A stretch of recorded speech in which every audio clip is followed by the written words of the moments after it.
Hello friends, this is Gaurav Lat, your big bull coach. So again जारी रखते हैं हमारा डेली सीरीज़ आज क्या हुआ और आगे क्या होगा। आज के लिए यानी 25 नवंबर 2025 के लिए, that is the 25th of November 2025 Tuesday.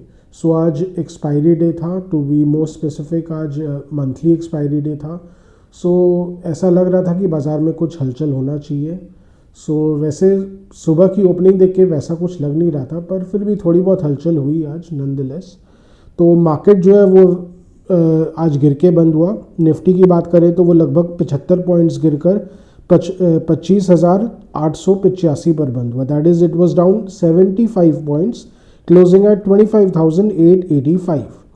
और वहीं बैंक निफ्टी की बात करें तो वो 15 पॉइंट्स गिरकर 58,820 पर बंद हुआ। That is it was down 15 points, closing at 58,820। तो बैंक निफ्टी को तो उतनी मार नहीं पड़ी, निफ्टी को थोड़ी ज़्यादा मार पड़ी, पर बैंक निफ्टी को भी एक तरह से मार ज़्यादा पड़ी क्योंकि वो एक समय पे अगेन 300 पॉइंट्स अप था और लास्ट में एकदम से रेड में ही बंद हुआ। तो बैंक निफ्टी के साथ तो अभी लगातार सिलसिला चल रहा है।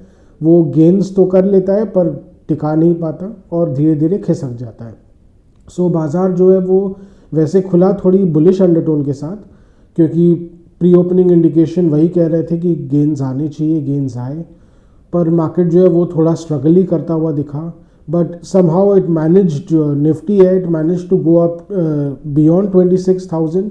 पर जैसा कि हम कह ही रहे थे 26,000 पे आते ही जैसे उसको एकदम से सांप सूंघ जाता है, आज भी लगभग वैसा ही देखने को मिल रहा था। तो 26,000 के ऊपर एक बार सुबह को गया तो वहाँ अगेन टिक नहीं पाया, खिसक गया। तो खिसक के 25,930 पे जा गिरा।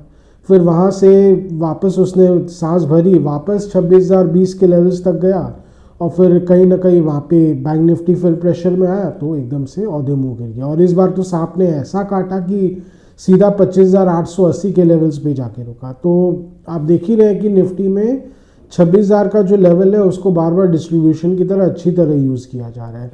कहीं ना कहीं DIS 25,000 के नीचे थोड़ा थोड़ा करके माल एब्जॉर्ब कर लेते हैं सेलिंग को, और फिर हमारे जो ऑपरेटर्स हैं, जो क्लेवर जिसको बोलते हैं क्लेवर सेलर्स हैं और या लॉन्ग्स हैं, वो चुपचाप ऊपर में जाके अनवाइंड कर लेते हैं। तो कहीं ना कहीं मार्केट में ऐसा कश्मकश चल ही रहा है। निफ्टी अभी भी स्ट्रगल करता हुआ ही ज़्यादा दिख रहा है। कहीं ना कहीं इसके आज जो प्रेशर था, it is also to do with supply pressure जो मार्केट में बना हुआ है। कल अगर आप देखें तो बहुत सारी ब्लॉक डील्स हुई थी एक साथ, भारती एयरटेल हो, पेटीएम हो, जी वर्नोवा हो, तो कई सारे शेयर्स में जब इतने सारे ब्लॉक डील्स होते हैं तो कहीं ना कहीं सप्लाई प्रेशर तो मार्केट में है। हालांकि सारे ब्लॉक डील्स को एब्जॉर्ब कर लिया है, FIs ही सेलर्स थे एंड FIs देमसेल्व्स और buyers in most of the cases, तो उनमें ही आपस में ही चर्निंग चल रहा है। पर इसका मतलब है इन करंट लेवल्स को यूज़ किया जा रहा है एग्जिट करने के लिए बाय जो वैल्यू इन्वेस्टर्स है, जिनको अब ज़्यादा वैल्यू नहीं दिख रहा है। जो डेस्परेट बायर्स है वो कोई ना कोई मिल ही जाते हैं, चाहे वो इंस्टीट्यूशनल हो, चाहे वहाँ के बड़े बड़े हेज फंड्स हो वेस्ट के, या कोई बड़े बड़े म्यूचुअल फंड हाउसेज हो, वो भी कुछ ना कुछ, बिकॉज उनको भी इन्वेस्ट करने के लिए कुछ ना कुछ चाहिए रहता है। तो इसको अच्छी तरह एग्जिट पॉइंट की तरह यूज़ किया जा रहा है। तो ये कहीं ना कहीं एक सेंटिमेंटल प्रेशर क्रिएट करता ही करता है, जिसके कारण आप देख रहे हैं निफ्टी जो मार्केट है वो यहाँ पे बार बार खिसक जा रहा है। आज जो बाज़ार गिरा, हम कह ही रहे थे कि अगर 26,000 के ऊपर नहीं चल पाएगा तो कहीं ना कहीं बाज़ार गिर सकता है, और आज तो 25,880 के नीचे ही चला गया निफ्टी। क्लियरली अब टेक्निकली तो वीक हो ही चुका है, it is getting even weaker और बेरिश होते चला जा रहा है। तो अगर यहाँ से अगर फिर से हो सकता है कल, हालांकि आज तो कुछ एक्सपायरी प्रेशर भी था, वो भी एक फैक्टर था जिसके कारण मार्केट थोड़ा नेगेटिवली आज चला गया। क्या पता कल फिर से मार्केट एक बार उसको भुला के बढ़ने की कोशिश करे। पर कहीं ना कहीं अगर 26,000 के ऊपर निफ्टी सस्टेन नहीं करता है या 26,000 के पास आके घूम जाता है, इट विल क्लियरली इंडिकेट कि मार्केट में कहीं ना कहीं बाइंग रिलक्टेंस है, कि मार्केट ऊपर के भाव में अब नहीं लेना चाहता। अभी हर किसी को यही डर लगता है कि ऊपर के लेवल्स में लेंगे और फिर लेके फंस जाएंगे और फिर हमारा हम बेवकूफ़ बन जाएंगे। तो everyone wants to avoid being foolish. So that is also a very psychological factor जो मार्केट में काम करता है। तो यही एक कारण है जो मार्केट को एकदम एक गोल्डी लॉक जोन में बांध के रखा है। हालांकि कल जो है अभी यूएस मार्केट फिर से खुलते के साथ बढ़ गया है। ऐसा क्यों है? बिकॉज फिर से रिपोर्ट्स आए हैं कि Ukraine has agreed to the peace plan. Russia इसमें मोस्टली, अब चूँकि Russia is on the winning note, Russia आप जानते हो, अगर थोड़ी बहुत जो रशिया यूक्रेन युद्ध को ट्रैक कर रहे हैं तो जानते होंगे कि रशिया जो है वो अभी स्ट्रॉन्गर पोजीशन में है, यूक्रेन अभी काफ़ी कमज़ोर हो रखा है। तो कहीं ना कहीं हो सकता है अब यूक्रेन को भी प्रेशराइज़ किया जा रहा है अमेरिका द्वारा कि पीस प्लान के तहत मान लो, क्योंकि ये वॉर ऑलरेडी 3 साल से ज़्यादा चल चुका है। इनफैक्ट अब और 2-3 महीने में चौथे साल में चला जाएगा। तो एक्चुअली ये टेनेबल नहीं है वर्ल्ड के लिए भी, यूक्रेन के लिए भी।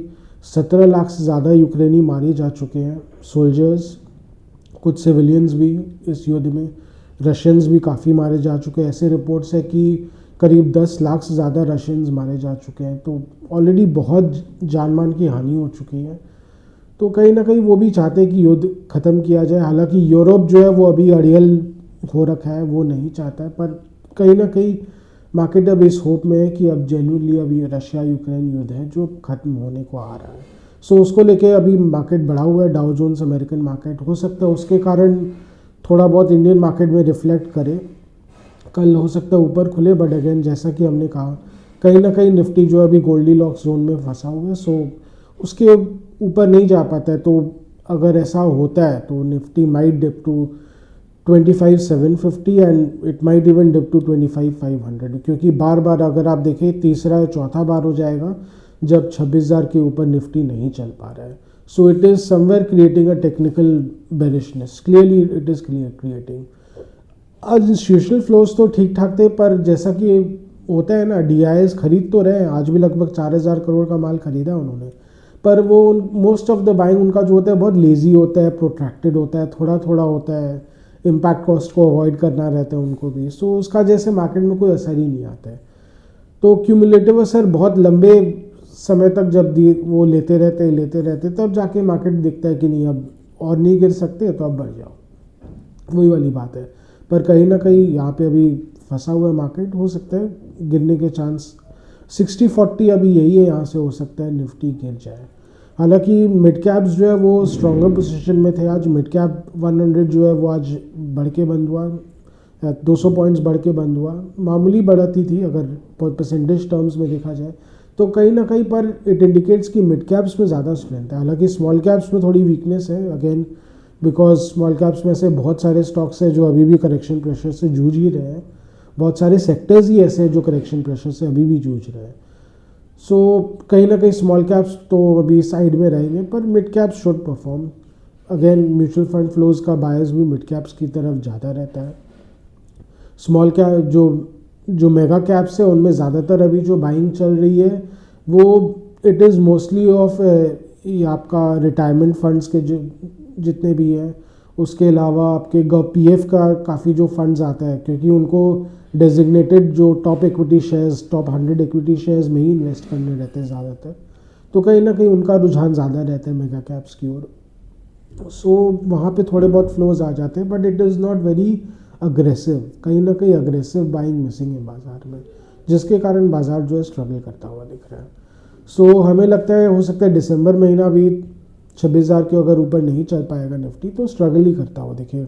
हालांकि कोई कारण से अगर निफ्टी 26,000 के ऊपर चलते हुए नया हाई बना लेता है तो इसकी अच्छी चांसेस है कि जो पूरा दिसंबर महीना है फिर निफ्टी कंसोलिडेट करते हुए ही बिताएगा, 26,200 के ऊपर धीरे धीरे करके कंसोलिडेट करते हुए ही बिताएगा with a bullish pattern. Definitely थोड़ी बहुत लेवाली आती रहेगी, थोड़ी बहुत।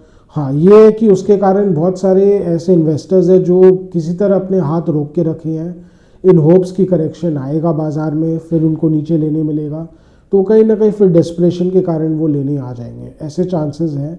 बट लेट्स सी, अभी फ़िलहाल इमीडिएट टर्म्स में अभी ऐसा ही लग रहा है कि एक बार निफ्टी करेक्ट कर सकता है, because it is struggling very badly above 26,000।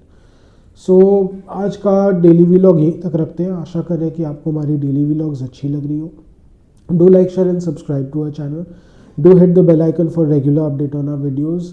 And उसके अलावा अगर आपको कोई स्टॉक स्पेसिफिक जानना हो तो please write in a comment section. अगर आपको कुछ फाइनेंशियल मार्केट्स के बारे में जानना हो तो again write in a comment section. We will help you and guide you in any way possible as much as possible. And अगर आपको कोई सजेशंस एंड फीडबैक्स देने हो तो again write in a comment section. They are valuable for us, they really help us improve our content. So thank you for today.